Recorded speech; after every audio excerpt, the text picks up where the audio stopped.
Hello friends, எல்லாருக்கும் வணக்கம். Welcome back to my channel. நீங்கள் இது வரைக்கும் நம்ம சேனலை சப்ஸ்கிரைப் பண்ணாமல் பார்த்துட்டு இருந்தீங்கன்னா சப்ஸ்கிரைப் பண்ணிவிட்டு பாருங்கள். கூடவே பக்கத்தில் இருக்கிற பெல் பட்டனையும் ப்ரெஸ் பண்ணிக்கோங்க. அப்போ தான் நான் போடுற வீடியோஸ் எல்லாம் உங்களுக்கு கண்டினியூஸாக வரும். இப்போ வாங்க நம்ம வீடியோக்குள்ளே போகலாம். காயத்ரியின் கேள்விக்கு சோபனா பதிலளிக்காமல் ஏதோ ஆழ்ந்த சிந்தனையில் மூழ்கி போயிருந்தாள். காயத்ரி சோபனாவை உலுக்கி, அம்மா என்னம்மா யோசிக்கிற? இந்த வசியத்தை நம்ம எப்படி உடைக்கிறதுன்னு சொல்லுமா. நான் அதை நைட்டு சொல்கிறேன். இன்னைக்கு ராத்திரி 3 மணிக்கு நீ தயாராக இருக்கணும்.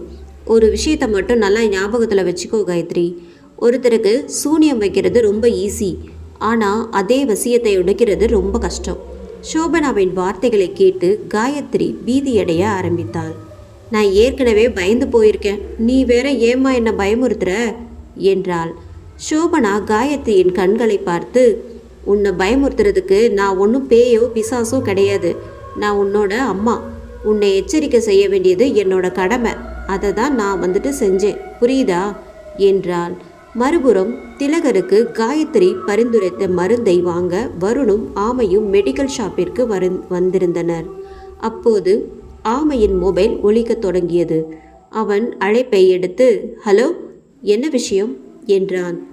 அவன் மொபைலில் தொடர்ந்து பேசுகையில் அவனது முகத்தில் இருந்த மகிழ்ச்சி திடீரென சோகமாக மாறியது. சரி, நான் இப்போ கந்தர்வக்கோட்டை கிராமத்தோட எல்லையில் தான் இருக்கேன். இன்னும் கொஞ்ச நேரத்தில் அங்கே வந்துடுவேன். நீங்கள் கவலைப்படாதீங்க, தைரியமாக இருங்க, நான் வந்துட்டே இருக்கேன் என்று கூறி ஆமை அழைப்பை துண்டித்தான். வருண் ஆமையிடம், என்னாச்சுடா, ஏன் ஃபோன் பேசும்போது ரொம்ப சோகமாயிட்ட? ஏதாவது பிரச்சனையா என்று அக்கறையுடன் கேட்டான். ஆமை மிகவும் கவலையுடன் பதிலளித்தான். என் பாட்டிக்கு உடல்நல ரொம்ப மோசமாக இருக்காண்டா. உடனே நான் என் வீட்டுக்கு போகணும். அவங்க பக்கத்தில் நான் இருக்கணும்னு ஆசைப்படுறாங்க. உன் பாட்டிக்கு ஏதாவது நோய் இருக்கா? அப்படி எதுவும் அவங்களுக்கு இல்லை. பாட்டி ரொம்ப சீரியஸாக இருக்காங்கன்னு என் அம்மா தான் ஃபோனில் பேசினாங்க. அவங்க ரொம்ப வயசானவங்க மச்சான். எப்போ வேணாலும் அவங்க எங்களை விட்டுட்டு பிரியலாம் என்று கண்ணீர் தழும்ப கூறினான் ஆமை. வருத்தப்படாதாம, உன் பாட்டிக்கு எதுவும் ஆகாது, பயப்படாத. ஏதாவது ஹெல்ப் வேணும்னா என்கிட்ட தயங்காமல் கேளு. என்னால் முடிஞ்சதை நான் செய்கிறேன். நீ சீக்கிரம் போய் உன் பாட்டியை ஹாஸ்பிட்டலுக்கு கூட்டிகிட்டு போ என்று தைரியம் கூறினான். சரி மச்சான், அப்போ நான் கிளம்புறேன் என்று கூறிவிட்டு ஆமை அங்கிருந்து புறப்பட்டு அவனது வீட்டிற்கு சென்றான். ஆமை சென்ற பிறகு வருண் தனியாக மருந்தை வாங்கிவிட்டு பங்களாவிற்கு திரும்பி கொண்டிருந்தான். மக்களின் நடமாட்டம் கொஞ்சமாக இருந்த பகுதி அது. வரும் வழியில் ஒரு சின்ன ஆற்றை கடப்பதற்காக வருண் தனது முதல் அடியை எடுத்து வைத்த போது பின்னால் தூரத்திலிருந்து ஒரு பெண்ணின் குரல் கேட்டது. வருணையா, ஓய் வருணையா. அவளது குரலை கேட்டதும் வருண் முன்னோக்கி நகர்வதை நிறுத்தினான். அவனுக்கு நன்கு பரிச்சயமான குரல் அது. ஆனால் இந்த குரலை இதற்கு முன் எங்கு கேட்டான் என்பதை அவனால் நினைவு கூற முடியவில்லை. சிறிது நேர யோசனைக்கு பிறகு இது பூங்கோதையின் குரல் என்பதை அவன் உணர்ந்தான். அவன் திரும்பி பார்க்க தூரத்தில் பூங்கோதை கையில் ஒரு மீனை தூக்கி பிடித்தபடி நின்று கொண்டிருந்தாள். அவள் அந்த இடத்தில் ஒரு சின்ன கடையை போட்டு மீனை விற்று கொண்டிருந்தாள். பூங்கோதை தனது கைகளால் சைகை காட்டி வருணிற்கு அழைப்பு விடுத்தாள். வருணையா, இந்த பக்கம் வாங்க, வந்துட்டு என்னை சந்திக்காம போறீங்க, இங்கே வாங்க என்று கத்தினாள். அவளது குரலை கேட்ட பிறகு வருண் எதையும் யோசிக்காமல் அவளை நோக்கி நடக்க ஆரம்பித்தான். பூங்கோதையிடம் சென்ற வருண், பூங்கோதை, நீ இங்கே என்ன பண்ற என்று கேட்டான். பூங்கோதை சிரித்து கொண்டே, நல்லா கேட்டீங்க போங்க, நீங்க தான் என் இடத்துக்கு வந்திருக்கீங்க. இந்த கேள்வியை நான் தான் உங்ககிட்ட கேட்கணும். இது என்னோட இடம். நான் எப்பவுமே இங்கே தான் வியாபாரம் பார்த்துட்ருப்பேன் என்றாள். வருண் தனது தலையில் கையை வைத்து, சாரி பூங்கோத, மறந்துட்டேன். நீ மலை கிராமத்தில் தங்கி இருக்கிறத கூட சொல்லியிருந்தல என்று கேட்டான். அதற்கு பூங்கோதை சொன்னால், ஆமாம், எங்கள் கிராமம் பக்கத்தில் தான் இருக்கு வருணையா. நான் ரொம்ப சாதாரண பொண்ணுன்னு நீங்கள் வேணா என்னை மறந்துடலாம். ஆனால் நான் எத்தனை பிறவி எடுத்தாலும் உங்களை மறக்க மாட்டேன். நீ என்ன சொன்ன என்று குழப்பத்துடன் கேட்டான் வருண். ஒன்றும் இல்லை என்று சிரித்தாள் பூங்கோதை. பூங்கோதை வருணிற்கு ஒரு மீன் துண்டை காட்டி, இந்தாங்க வருணையா, இந்த மீனை சாப்பிடுங்க என்றாள். பூங்கோதையின் கடைக்கு பக்கத்தில் ஒருவர் மீன்களை வறுத்து விற்று கொண்டிருந்தார். அவரிடம் பூங்கோதை 2 மீன்களை கொடுத்து வறுத்து தரும்படி கூறினாள். இதை பார்த்த வருண், இல்லை இல்லை பூங்கோதை, எனக்கு எதுவும் வேணாம், எனக்கு பசிக்கல என்று மறுத்தான். காலையிலேருந்து நீங்கள் எதுவுமே சாப்பிடல, இப்படி இருந்தால் உடம்பு என்னத்துக்காகும் என்று அக்கறையுடன் கூறினாள். பூங்கோதையின் பேச்சை கேட்டு வருண் திகைத்தான். வருண் அவளை சந்தேகித்து, காலையிலேருந்து நான் எதுவும் சாப்பிடலன்னு உனக்கு எப்படி தெரியும் என்று கேட்டான். பூங்கோதை சிரித்து கொண்டே பதிலளித்தாள். பசியில் வாடிப்போன முகம் எப்படி இருக்குன்னு எனக்கு நல்லா தெரியும் வருணையா. உங்கள் முகத்தை பார்த்தாலே தெரியுது நீங்கள் காலையிலேருந்து எதுவும் சாப்பிடலன்னு. கேள்வி கேட்காம வந்து சாப்பிடுங்க. வருண் அவள் சொல்வதை கேட்டு மீன் சாப்பிடலாமா வேண்டாமா என்று யோசிக்க ஆரம்பித்தான். பூங்கோதை அவனை குறுக்கிட்டு, வருணையா ரொம்ப யோசிக்காதீங்க, நான் ஒன்றும் அதில் வசிய மருந்து எதுவும் கலக்கலை, உங்களுக்கு ஒன்றும் ஆகாது, சும்மா சாப்பிடுங்க என்று நீட்டினாள். வருண் மேலும் குழம்பினான். வசிய மருந்தை பற்றியெல்லாம் சொல்கிறா. பங்களாவில் திலகருக்கு யாரோ வசிய மருந்து கொடுத்தது இவளுக்கு தெரிஞ்சிருக்குமோ என்று மனதில் நினைத்து கொண்டான். பூங்கோதை மறுபடியும், ஐயா உங்களை விட்டால் நாள் பூரா கூட யோசிச்சுட்டே இருப்பீங்க, இந்தாங்க முதல்ல இந்த மீனை சாப்பிடுங்க, சூடாக இருக்கும்போதே சாப்பிட்டாதான் ருசியாக இருக்கும் என்று அவனுக்கு மீனை தட்டில் வைத்து பரிமாறினாள். வருண் மீனை கையில் வாங்கினான். பூங்கோதை அவன் உட்கார ஒரு சின்ன நாற்காலியை அவனிடத்தில் கொடுத்து அவனை அதில் அமர செய்தாள். மசாலாவின் வாசனை அவன் மூக்கை துளைக்க வருண் மீனை ருசித்தான். மீனின் சுவையில் அவன் மெய் மறந்து போனான். இது போன்ற சுவையான மீனை அவன் இதுவரை ருசித்ததில்லை. வாயில் மீனை மென்று கொண்டே வருண், ஆஹா பூங்கோதை, செம்ம டேஸ்டாக இருக்குது பூங்கோதை, மசாலெல்லாம் தூக்கலாக போட்டு செம்மையாக இருக்குது. இந்த மீனை சாப்பிட்றதுக்காகவே இந்த இடத்துக்கு எத்தனை தடவை வேணாலும் வரலாம் போல இருக்கு என்று உணர்ச்சி பொங்க கூறினான்.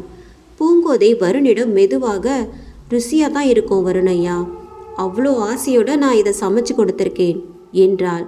நீ என்ன சொன்ன என்று புரியாமல் வருண் கேட்டவுடன் பூங்கோதை தலைப்பை மாற்றி, நீங்கள் மீனை சாப்பிடுங்க, இந்தாங்க இன்னொரு துண்டை வச்சுக்கோங்க.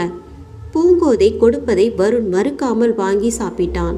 மீன் சாப்பிடும்போது வருணின் கண்கள் பூங்கோதையின் தலையில் தாமரை பூ இருப்பதை கவனித்தான். அப்போதுதான் வருணிற்கு பூங்கோதையுடன் ஒரு ராத்திரி தனியாக இருந்தது நினைவுக்கு வந்தது. உடனே வருண் அவசரமாக அவளை பார்த்து கேட்டான், பூங்கோதை, அன்னைக்கு நைட்டு என்ன நடந்துச்சு? பூங்கோதை தெரியாதது போல் நடித்து, என்னைக்கு? நீங்கள் எதை பற்றி பேசுகிறீங்க? நீயும் நானும் ஒன்றா இருந்தோமே, அந்த ராத்திரியை பற்றி. பூங்கோதை முகம் சுளித்து, நீங்கள் என்ன சொல்கிறீங்க ஐயா, நாம் எப்போ ராத்திரியில் ஒன்றா இருந்தோம் என்று கேட்டாள். இல்லை பூங்கோதை, நீ மறந்துட்டேன்னு நினைக்கிறேன், நீ கூட எனக்கு கிருஷ்ணா ஆற்ற கடக்கிறதுல உதவி செஞ்சல, அந்த நைட்டு தான். ஓ, நம்ம ஆற்ற கடந்தோமே, அதை பற்றி கேட்குறீங்களா? அதுக்கு எதுக்கு நாம் 2 பேரும் ராத்திரி ஒன்றா இருந்தோம்னு சத்தம் போடுறீங்க? நல்ல வேலை நீங்கள் சொன்னதை கேட்க இங்கே பக்கத்தில் யாரும் இல்லை, இல்லைன்னா என் நிலைமை என்ன ஆயிருக்கும்? நீங்கள் வெளியூர்லேருந்து வந்திருக்கீங்க, எப்போ வேணால் திரும்பி போயிடுவீங்க. ஆனால் நான் இதே ஊர் தான். ஒரு வயசு பொண்ணு ஒருத்தரோட ராத்திரி தனியாக இருந்தான்னு தெரிஞ்சால் ஊரில் இருக்கிற பல பேர் பல விதமாலாம் பேசுவாங்க. வருண் அவசரமாக, ஐயோ பூங்கோதை, நான் அப்படி கேட்டதுக்கு சாரி. இப்போது அன்னைக்கு நைட்டு மட்டும் என்ன நடந்துச்சுன்னு சொல்லு. தாமரை வாசனையை நான் சுவாசிச்சது வரைக்கும் தான் எனக்கு ஞாபகம் இருக்குது. அதுக்கப்புறம் நடந்தது எதுவும் என் ஞாபகத்தில் இல்லை. அதுக்கப்புறம் என்ன நடந்துச்சு என்றான். அதுக்கப்புறம் என்ன? தாமரை வாசனையை நீங்கள் சுவாசித்த உடனே நீங்கள் மயங்கி விழுந்துட்டீங்க. எனக்கு ரொம்ப பயமாக இருந்துச்சு, என்ன செய்கிறதுன்னு தெரியல. அப்போ தான் நீங்கள் கல்லறை தோட்டத்து பங்களாவில் இருக்கீங்கன்னு சொன்னது எனக்கு ஞாபகம் வந்துச்சு. அதனால தான் நான் உங்களை சிரமப்பட்டு அங்கே தூக்கி கொண்டு போய் விட்டுட்டு கிளம்பிட்டேன் என்றாள். அவள் சொல்வதை கவனமாக கேட்ட வருண், அது சரி, நீ என்னை பங்களாவுக்குள்ளே கொண்டு போய் விடாமல் ஏன் என்னை வாசல்லையே விட்டுட்டு போயிட்ட? வருணையா, நானும் முதல்ல உங்களை பங்களாவுக்குள்ளே கூட்டிகிட்டு போகணும்னு நான் நினச்சேன். ஆனால் உள்ள உங்கள் சிநேகிதங்க எல்லாம் சரக்கடிச்சிட்டு இருந்தாங்க. அதான் நான் பயந்து போய் வாசல்லையே விட்டுட்டு வந்துட்டேன் என்றாள். பூங்கோதை தனது காரணங்களை முன்வைக்கும்போது வருண் புரிந்து கொண்டான். அவனது மார்பில் நகைக்கீரல்கள் இருப்பதை நினைவுபடுத்தி கொண்டு, சரி, அப்போ என் உடம்புல எப்படி நகைக்கீரல் வந்துச்சு என்று கேட்டான். உடனே பூங்கோதை, வருணையா, இப்போ நீங்கள் என்ன சொல்ல வரீங்க? நீங்கள் மயக்கத்தில் இருக்கும்போது நான் உங்கள் கூட உடலுறவு வச்சுக்கிட்டேன்னு சொல்கிறீங்களா என்று பட்டென்று கேட்க, பூங்கோதையிடமிருந்து அத்தகைய கேள்வியை எதிர்பார்க்காத வருண் திகைத்தான். அவளது பதிலை கேட்டு அவன் அதிர்ச்சியடைந்தான். இல்லை, நான் அப்படி சொல்லலை. அப்புறம் எப்படி என் உடம்புல அந்த நகைக்கீறல்கள் வந்துச்சு என்று கேட்டான் வருண். அன்னைக்கு நீங்கள் மலையில் நல்லா நனைஞ்சிருந்தீங்க. நீங்கள் மயங்கி விழுந்ததுக்கப்புறம் ஒருவேளை குளிரில் உங்களுக்கு ஏதாவது ஆயிடுமோன்னு தான் நான் உங்கள் சட்டையை கலட்டி என் 2 கையால் உங்கள் நெஞ்சில் தேய்ச்சி விட்டேன். எனக்கு பெருசாக நகங்க இருக்கிறதுனால உங்கள் நெஞ்சில் அந்த நகைக்கீறல்கள் உண்டாயிருக்கலாம். அந்த நகைக்கீறல்களுக்கு காரணம் நான் தான். அதுக்கு நான் உங்ககிட்ட மன்னிப்பு கேட்டுக்கிறேன் என்றாள். பூங்கோதை கூறிய இந்த காரணத்தை வருணால் நம்ப முடியவில்லை. மீன் சாப்பிட்டு கொண்டிருந்த வருண் புறையேறி இரும தொடங்கினான். பூங்கோதை அவனுக்கு ஒரு மண் குவளையில் சிறிது தண்ணீரை ஊற்றி வைக்கிறாள். இந்தாங்க, முதல்ல தண்ணி குடிங்க என்றாள். பூங்கோதை புலம்பினாள். உங்களுக்கு நல்லது செய்ய நினைச்சது தப்பா போச்சு. அப்படியே கிடக்கட்டோன்னு சொல்லி விட்டுருக்கணும். வருணிற்கு அந்த தண்ணீர் குவளையை பார்த்ததும் அவனுக்கு நேற்று இரவு கிணற்றினுள் பூங்கோதை பார்த்தது நினைவுக்கு வந்தது. அதை அவளிடம் கேட்கலாமா வேண்டாமா என்று யோசித்து கொண்டிருந்தான். நேற்று நைட்டு பூங்கோதையை நான் கிணத்துல பார்த்ததை பற்றி அவகிட்ட கேட்கலாமா, இல்லை அதெல்லாம் யட்சணியோட வேலையாக இருக்குமோ என்று எண்ணி மனதில் குழம்பினான். வருண் மீன் சாப்பிட்டு முடித்துவிட்டு அங்கிருந்து கிளம்ப தயாரானான். அவன் நாற்காலியில் இருந்து எழுந்தவுடன் பூங்கோதை, கிளம்பிட்டீங்களா? சீக்கிரம் போங்க, உங்கள் தோஸ்துங்க உங்களுக்காக காத்துட்ருப்பாங்க என்றாள். வருண் கண்களை அகல விரித்து, என் ஃப்ரெண்ட்ஸ் எல்லாம் பங்களாவில் தான் இருக்காங்கன்னு உனக்கு எப்படி தெரியும் என்று கேட்டான். வருண் ஐயா, நீங்கள் 13 வருஷம் கழித்து இந்த ஊருக்கு திரும்பி வந்திருக்கீங்க. எப்படியும் நீங்கள் இங்கே உங்கள் நண்பர்களோடு தான் நேரத்தை செலவிடுவீங்கன்னு தெரியும். தனியாக வாழ்கிறத நிறைய பேர் விரும்ப மாட்டாங்க, அதான் சும்மா கேட்டேன். வருண் எதையும் சொல்வதற்கு முன்பே பூங்கோதை தொடர்ந்தாள். இப்போ நீங்கள் 13 வருஷத்துக்கு முன்னாடி நான் இந்த ஊரை விட்டு போனது உனக்கு எப்படி தெரியும்னு தானே கேட்க போறீங்க. இந்த கிராமத்தில் இருக்கிறவங்க மூலமாக தான் உங்களை பற்றி எல்லா தகவலும் தெரிஞ்சுக்கிட்டேன். பங்களாவில் வாழ்ந்த எழுத்தாளர் ராகவனோட பையன் மறுபடியும் அதே பங்களாவில் வந்து தங்கியிருக்கிறான்றது இங்கே எல்லாருக்குமே தெரியும் என்றாள். இதை சொல்லிவிட்டு பூங்கோதை கூடையிலிருந்து 4 பொரித்த மீன்களை வெளியே எடுத்து ஒரு துண்டு வாழை இலையில் சுற்றி மடித்து வருணிடம் ஒப்படைத்தாள். வருண் ஏதோ ஒரு ஞாபகத்தில் மூழ்கி போயிருக்க பூங்கோதை அவன் முன்னால் கையை அசைத்து, நீங்கள் ஏன் அடிக்கடி ஏதாவது ஒன்று யோசிச்சுட்டே இருக்கீங்க? ரொம்ப எல்லாம் எதை பற்றியும் யோசிக்காதீங்க ஐயா. இந்த மீனோட சாப்பிட்ட மீனுக்கு சேர்த்து 200 ரூபாய் பணம் கொடுத்துட்டு போங்க என்றாள். வருண் அவளுக்கு பணத்தை கொடுத்துவிட்டு அவளை சந்தேகத்துடன் பார்த்துவிட்டு அங்கிருந்து புறப்பட்டான். பூங்கோதை மறுபடியும் மீன்களை வெட்டி எண்ணெயில் போட்டு பொரிக்க ஆரம்பித்தாள். மறுபுறம் திலகர் மறுபடியும் சுயநினைவுக்கு வந்தவுடன் காயத்ரியின் பெயரை உச்சரிக்க துவங்கினான். அபிமன்யு அவனை சமாதானம் செய்ய முயன்றான். ஆனால் திலகர் யார் சொல்வதையும் கேட்பதாக தெரியவில்லை. திலகர் காயத்ரியை தேடினான். எங்க என் காயத்ரி? எங்க என்னோட உயிர்? எங்க போனா? அவளை நான் பார்க்கணும். அவள் இல்லாமல் என்னால் வாழவே முடியாது என்று பித்து பிடித்தவன் போல புலம்பினான். அபிமன்யு திலகரிடம், டேய் திலகர், இங்கே பாரு, உன் நாள் காயத்ரி கிடையாது, உன் நாள் பிந்து. நீ எவ்வளோதான் உருகி உருகி பல வருஷமாக காதலிச்சுட்டு இருக்க. கிறுக்கன் மாதிரி எதையாவது உளறிட்டு இருந்த அப்புறம் உன் லவ்வுக்கு தான் பிரச்சனை ஆகிடும். ஏய், பிந்துவாவது பொந்துவாவது அவையெல்லாம் காயத்ரியோட கால் தூசிக்கு ஈடாவாளா? நான் காயத்ரியை தான் லவ் பண்ணுறேன். நீ வேணும்னா பிந்துவை லவ் பண்ணு என்று அபிமன்யுவிடம் சொல்ல அவன் பதறினான். பிந்துவை நான் லவ் பண்ணுமா? அதுக்கு நான் யட்சணியோட ரூமை திறந்து உள்ளே போய் படுத்துக்குவேன். டேய் திலகர், இங்கே பாரு, நீ பிந்துவை தான் லவ் பண்ணுற, காயத்ரியை இல்லை. தப்பு தப்பாக பேசி என்கிட்ட அடி வாங்காத, அடி வாங்கி சாகாத என்று எச்சரித்தான் அபிமன்யு. முடியாது, காயத்ரி தான் எனக்கு வேணும். டேய், சொன்னால் புரிஞ்சுக்கோ மச்சான். காயத்ரி சின்ன வயசுலேருந்தே வருணை ஒன் சைடாக லவ் பண்ணுறாடா. வருண் தான் இன்னும் அவளுக்கு எந்த பதிலும் சொல்லலை. இப்போ சொல்லு, காயத்ரி உனக்கு வேணுமா என்று கேட்க திலகரின் மொபைல் ஒலிக்க தொடங்கியது.